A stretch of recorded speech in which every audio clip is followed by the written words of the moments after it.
Hello, guys and gals. Um, and we're back with another book review. This time we are reviewing George Orwell's 1984. Basically a classic that everyone has probably read or was required to read in school. I'm not so sure that I took any literature classes in school that required me to read this, so I didn't read this until I was probably 30 or 40, I would say. This was a book club library book, I think, that they read. Maybe I was thinking of Fahrenheit 451. I think that was a library book club book. I think this was also. They really touched upon a bunch of the classics.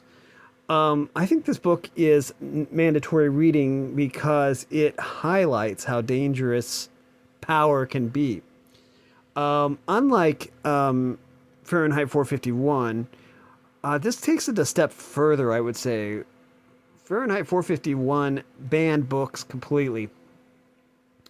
This went a step further because, at least in this dystopian society, history was basically rewritten every single day. Anytime anything changed, then history was completely rewritten.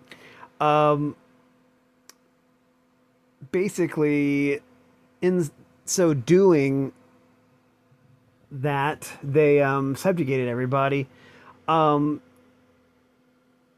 it's kind of like it'd be unnerving, actually. You know, like if you thought, oh well, if we can think back to Revolutionary War, well, in this particular dystopian society, you couldn't because history would have been rewritten, and if you even talked about the Revolutionary War, then you'd probably get arrested and probably tortured to death. Um, Kind of scary, actually, to think of government or anyone with that much power. It would also be very confusing because if you had memories of those events, but that history was wiped out, then well, where does that leave you? I mean, that leaves you with confusing memories and things you couldn't possibly talk about. Um, but yeah, everything was basically determined by the government. Um, but the scariest thing about this dystopian society was basically the fact that history wasn't exactly history. History was just basically the present being rewritten. There have been several movie adaptations of this as well, I think, um, or loosely based off of this. I know that there was one done by one of the Monty Python cast. I forget what it was called. Brazil, I think it was called, or something like that. That was like loosely based off of 1984. But when I watched it, it didn't really seem very much like 1984 to me. It just seemed like, well, it was kind of like it, I guess. Maybe very loosely based on it. Um, I ended up picking up a copy of like The Love Conquers All, which was like the version they released in the United States because it wasn't quite as dark as the original, I suppose. Love Conquers All version or something, and I could kind of see the some of the inspiration from 1984, but it was very loose interpretation, I would say. Anyways, but yeah, it's always a scary thought when power like that in some places, like America, I would say, is the people do have the power to a certain extent. Um, in George Orwell's 1984, people don't really have any power. I mean, they're basically at the complete behest of the government, or and the government is spread into like four houses, I think. One, two, I think it was four. It was either three or four houses, and they were given like nice names, like you know, love and peace and stuff. But basically, they were the opposite. Um, which is another kind of take on the hypocrisy of government sometimes. Well, that's great. So yeah, I have to remember to turn off the do not disturb thing because I turned it on so that I wouldn't get. This is like the fourth or fifth time I've had to make this video because I kept getting interrupted by apps trying to ping me while I'm recording. Um, anyways, yeah, technology is pretty great sometimes. Um, so let's dial it back. Um, the book follows our protagonist who is basically trying to go against the government because he knows he's one of the people who actually rewrites history every single day. So he has a government job, nice paying.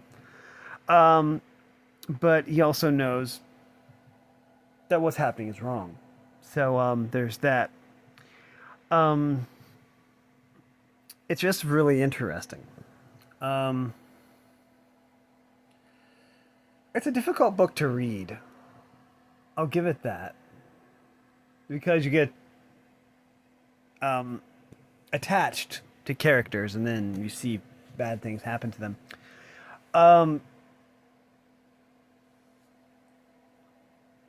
and so yeah. Also, when someone in a high power situation or position, a high, how do I pronounce say this? When someone in a high position knows your fears, then it's kind of easy to get them to. It's kind of easy to break your will then. But yeah, um,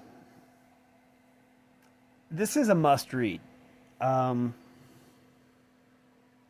Truth is, when I first did this book review, I realized that I was talking about Fahrenheit 451 again, and I'm like, oh, well, can't keep that video. Then I had to remember that 1984 was the one about the four houses, and yeah, the dystopian society that was different from 1980 from Fahrenheit 451. Anyways, but yeah, this was written what I would call a long time ago. Now, see, it's 2025 currently, and this book was written, I want to say in the 60s. I'm not exactly sure when it was written. Let me just check real quick. When was 1984 written? Like 1932, wasn't it?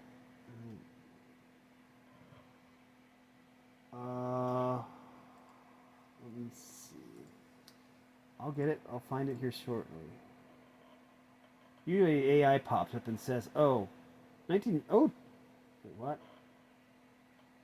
It says January 6th, 2021. That isn't right. Oh, it's a 1949 novel. So, their projection for 1984 was a little bit off, I would say. Um, I believe the book had things a little bit more sophisticated in some areas and not quite as sophisticated in others, if I remember right.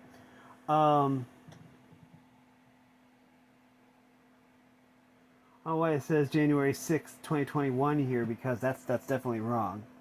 It was 1949, so okay, the higher center 80 years ago. Wow, something like that. Anyways, I think the book basically is a must read because we want to prevent this from happening. That's basically why at least the American government has the three different branches of government to keep everything in check. That way there isn't like an overwhelming power there. Plus people elect the officials and stuff like that. In this one, there's basically the government does control everything, and they rewrite the history to keep the people subjugated, which is kind of a scary thought. knowledge is power.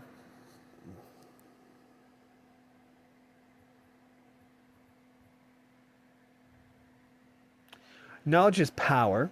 Let's see. And so, yeah. This is a book that should be revisited every few years, I would say. Just to, well, this also has like an afterword by somebody or another that basically goes over the principles of newspeak right here. And it goes into great detail. This is this version of the book, anyways. I'm sure there's probably a version out there that I actually read 1984 on the channel. It's still on there. If you look real hard, you can probably find it. So I've read this book already on the channel, completely in its entirety, and so yeah. It explores the depths of the human will, and basically the limits of the human will as well. Really amazing book, and again, one that I would highly recommend check out. It is a dark book, goes some pretty dark places, but it makes everything hit all that much harder, I would say. But yeah, this I'm probably going to end the video here because it should have gone live now 36 minutes ago. But anyways, yeah, I wouldn't say it's actually a good read. It's kind of a scary read, actually, because the potential is always there for this to happen. And it's important that we read the book to prevent this from happening to future generations. But anyways, that is going to do it for this video. If you like this content, make sure you like and subscribe. Ring the bell so you know I upload. Also, if you want to support me in any way, or if you want to join the Discord server, all that information will be in the description below. And as always, thanks for watching, everyone. You are loved, and have a great day.